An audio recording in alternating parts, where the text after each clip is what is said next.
Escucha a Nieves Santiesteban, Chari Castañeda y María Teresa Lampón en Ser Eucaristía con Jesús. Es nuestro amor al Hijo único el que nos salva glorificándole, manifestándonos las riquezas de su amor en la Eucaristía. Ser Eucaristía con Jesús.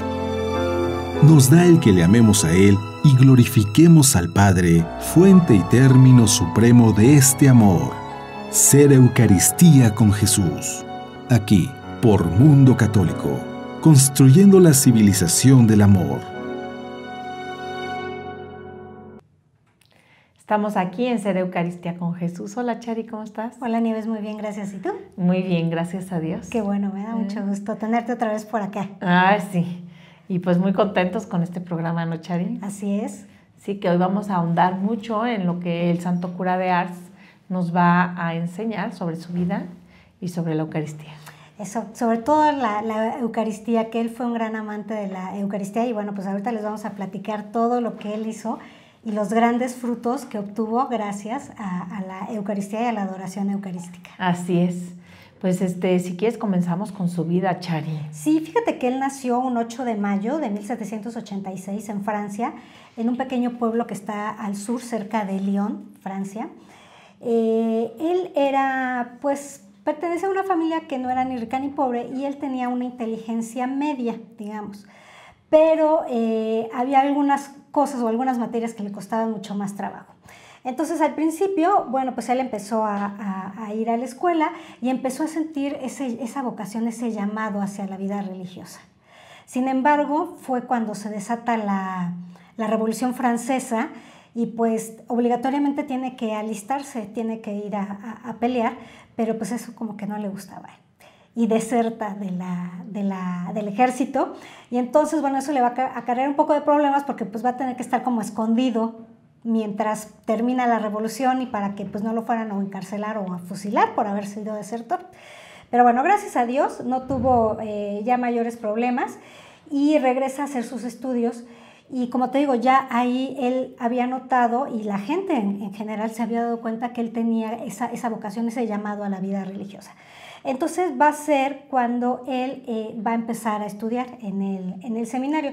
De hecho, su tío era el cardenal Fesch, que lo ayudó a entrar al seminario. Pero ya estando ahí en el seminario, el latín le costaba muchísimo trabajo. No se le daba el latín. Y por más que estudiaba y por más que presentaba exámenes, reprobaba y reprobaba. Y de plano le dijeron que pues él no estaba apto para ser sacerdote. Ajá, exactamente, pero por eso, porque no sabía latín, porque todo lo demás... Perfecto, sí. Bueno, más o menos. Tampoco él no se consideraba un hombre con muchas capacidades intelectuales. Exactamente, pero bueno.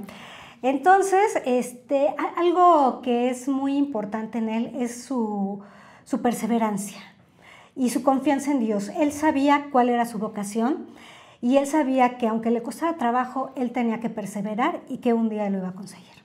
Y lo ordenaron. Exactamente, y es en 1815 donde él ya es ordenado y entonces se le va, bueno, el obispo de Grenoble, en ese entonces, Monseñor Simon, fue el que lo ordenó, pero sin embargo decide mandarlo como que a una diócesis o a una parroquia pequeñita para que no tuviera problemas ni con el latín ni con los otros estudios.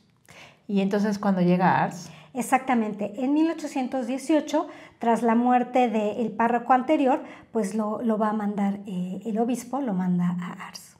Y Ars viene siendo una parroquia sumamente, pues, descuidada, en donde, pues, tristemente los feligreses no asisten a misa. Ya estaba muy contaminado todo esto con respecto a la Revolución Francesa, ya había entrado mucho racionalismo en Francia y, pues, tristemente se había, pues, disminuido muchísimo todo el fervor de la fe, todo lo que es la asistencia a los sacramentos, ¿verdad? Exactamente, y en especial ese pueblo era como de paso, servía para pues a las personas que iban hacia París o que se iban hacia León, y pues había como que mucha gente de paso, tal cual, y había muchas como cantinas, hostales, y sí había como que muchos vicios, era un pueblo de muchos vicios. Entonces, cuando llega el santo cura de Ars a esta parroquia, pues me imagino que se ha de haber impresionado de pues, el reto tan grande que Dios le estaba poniendo, porque pues para él era muy importante, obviamente, dado que estaba enamorado de Jesús, porque sí era un enamorado de Jesús, Sí. pues él lo que va a hacer él es admirable, porque lo primero que hace es ponerse ante Jesús, ¿verdad?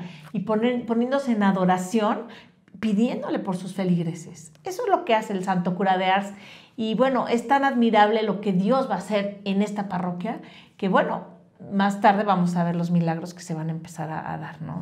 Sí, exactamente. Entonces, bueno, él poniendo toda su confianza en Jesús, cuentan los historiadores que las primeras misas, pues apenas si iban 2, 3 personas, ¿no? Casi los más ancianitos del pueblo, o algunas personas, o algunas mujeres, sobre todo muy devotas, pues se iban.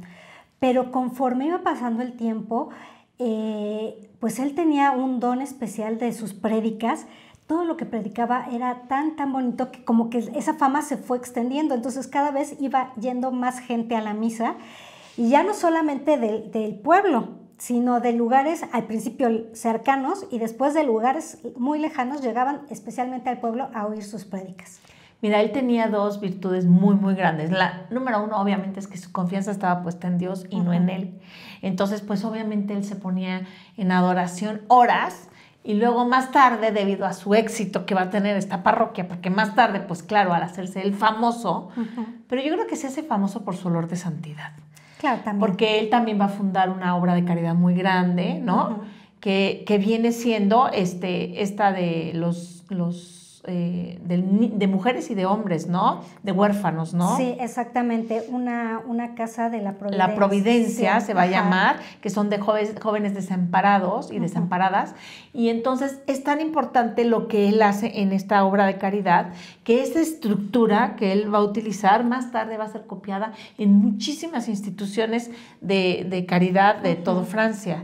Entonces, la verdad es que al ser un gran adorador, la verdad es que Jesús lo va a llenar de gracias y de virtudes.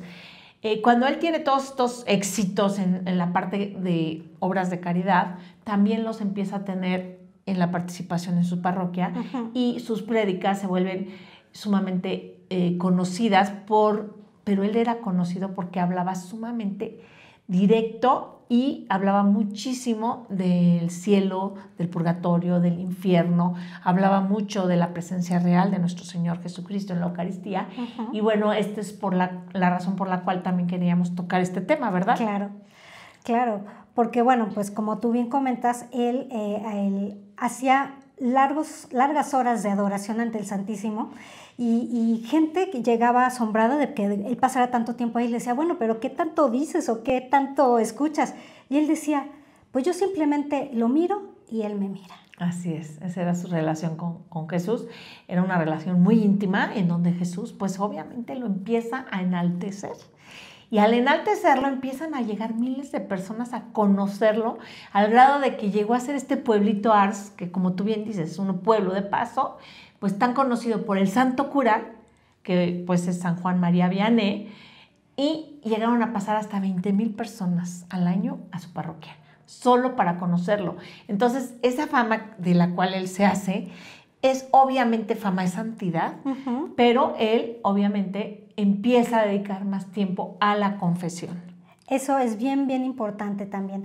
Él pasa horas, se dice que hasta 18 horas llegaba a pasar en el confesionario, porque pues igual toda la gente que iba a conocerlo, a oír sus prédicas, pues también quería confesarse con él, porque también dicen que era un muy buen confesor y tenía como que ese don también de identificar, bueno, pues los pecados que cada una de esas personas tenía. Y bueno, y la verdad es que para el santo cura de Ars, su meta principal era llevarnos al cielo. Entonces, el santo cura de Ars va a morir. ¿En qué año muere? A ver, ahorita te comento. Porque yo nada más quiero mencionar que a pesar de todos los esfuerzos que le costó para ordenarse sacerdote, hoy en día es el patrono de los sacerdotes. Exactamente. Él muere el 4 de agosto de 1859. Y imagínense lo importante que viene siendo hoy para la iglesia el santo cura de Ars, que hoy viene siendo el patrono de todos los sacerdotes, siendo que es un sacerdote de pueblo que le costó porque pues no aprendió el latín, ¿verdad? Sí. Y hay que recordar, bueno, que en esa época la misa se oficiaba en latín, no como ahora que se oficia en la lengua de cada país, ¿no? Así es. Y bueno, pues va a ser algunos años después, el 3 de octubre de 1874, cuando Pío IX lo va a proclamar venerable y en 1905 lo va a proclamar como beato. Wow. Y bueno, y ahí tú tienes cuál fue el mayor milagro. Fíjate que tenía pues sí varios, pero uno de los más importantes, bueno, creo que dos. Uno, en donde pues ya no tenían alimentos, ya no tenían, pues ahora sí que... Provisiones, exactamente. Y pues ya no sabían qué iban a hacer, se iban a morir de hambre, y sobre todo también para las obras de caridad que hacían las casas, los orfanatos que tenía. Y pues él se puso en oración, les dijo a todos que confiaran en la providencia de Dios. Y pues después de haber estado mucho tiempo ante el Santísimo y haciendo oración, al otro día, cuando fueron al lugar donde guardaban las provisiones, estaba lleno. Qué impresión. Él siempre tuvo una relación muy estrecha con Dios nuestro Señor y ofreció muchos sacrificios desde muy joven. Él estaba acostumbrado a dormir poco y alimentarse poco. Es más, era muy delgado él, y decía que si querías verdaderamente ahuyentar al demonio, que practicaras el ayuno y practicaras también la oración nocturna. Entonces, el santo cura de Ars, entonces él nos va a narrar mucho en base a la Biblia, en ciertas experiencias que tenemos que tener en base a lo que sucedió en el pasado. Por ejemplo, él nos va a decir la importancia de darle el honor y la gloria que se merece la Eucaristía, diciendo que pues nosotros tenemos que mantenerles el respeto absoluto a la Eucaristía, porque es el mismo Jesús, y entonces él tenía una manera extraordinaria de transformarnos a el momento en el que Jesús está presente en la Santa Misa. Por ejemplo, él era muy fácil para su feligresía entender que si no respetaban a Jesús en el templo, entonces no eran dignos de estar adentro. ¿Me explico? Sí. Tenían que saberse vestir al respecto, comportarse y sobre todo amar y respetar el momento de la consagración. Para el santo cura de Ars, el narrarnos cómo es el Calvario mismo, el que vivimos en el momento de la consagración, era maravilloso cómo lo podía transmitir a sus feligreses, de tal manera que pues la gente se hizo famoso por predicador. Nosotros tendríamos que, ahora sí que leer sus homilías eucarísticas, que son muchas. Habla del Corpus Christi, habla de la Santa Misa, habla también de la misma Eucaristía, y pues darnos cuenta cómo él nos va a transmitir ese amor a la Eucaristía, porque él estaba enamorado, como tú bien dices. Él dice, pues yo no tengo nada más que estar con él, porque es nuestro Redentor y es el que viene a expiar nuestros pecados, ¿no? Sí. Hay una frase que me encanta también de él, en donde explica que la Eucaristía es la mejor forma en que podemos dar gracias a Dios por todo. Que así hiciéramos 1000 acciones buenas a lo largo de un solo día, no se compararían con toda la acción de gracias, con toda la unión que podemos tener con el mismo Dios al asistir a una misa. Sí, él dice que ni todos los sacrificios de todos los mártires del mundo, ni todos los milagros o gracias que recibieran todos los santos del mundo juntos es más que una Eucaristía, porque la Eucaristía es el sacrificio del mismo Dios, el mismo Jesús a su Padre por nosotros.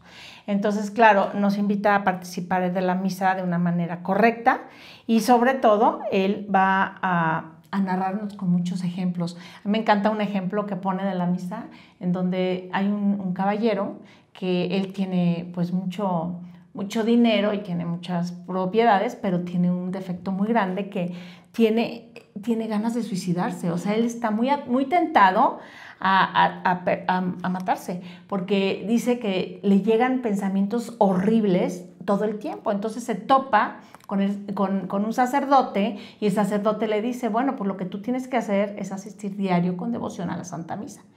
Pues este caballero era tan rico que se lleva a un cura a su castillo a que le celebre misa todos los días. Pero un buen día este sacerdote le pide permiso para celebrar la misa en otro lado, él le dice, no te preocupes, yo voy a ese lado a asistir a la misa.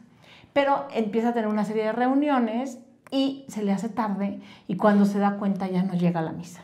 Entonces llega al pueblo y se topa con una persona y le dice, ¿dónde hay misa a esta hora en este pueblo? Y dice, no, ya no va a haber misa, ya se acabaron, ya fueron todas las misas del día. Y le dice, no, no puede ser, porque él sabía que le iban a empezar a llegar las tentaciones de matarse a sí mismo, ¿no?